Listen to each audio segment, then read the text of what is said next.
बबुआन से।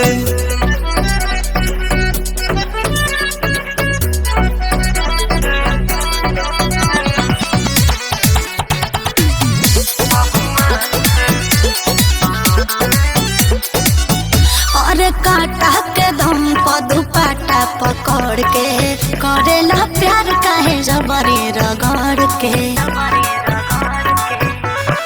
कवना किलो तरजुई पर प्यार जो खाबू तू तो कौनो कीमत पर हमार हो खाबू। कदो शिकायत जाके थाना दीवान से रानी लो कबू नहीं तू बिहान से। भोजपुरिया जवान से कि लड़ावेलू जबान तुम्हारा के बबुआन से। लड़ावेलू जबान तुम्हारा के बबुआन से। लड़ावेलू जबान तुम्हारा के बबुआन से।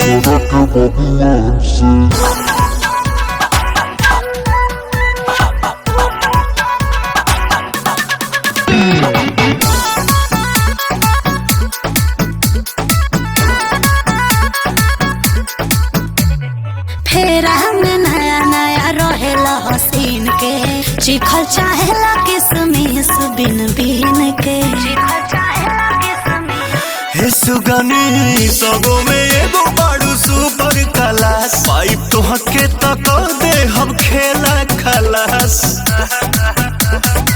बचे न पैबू तू हमारा निशान से हिल जाई माथा पवन के ऐलान से। मन बतिया तुम्हारे बच जाइबू नुकसान से कि लड़ावेलू जबान तुम्हारा के बबुआन से। लड़ावेलू जबान तुम्हारा के बबुआन से। लड़ावेलू जबान तुम्हारा के बबुआन से।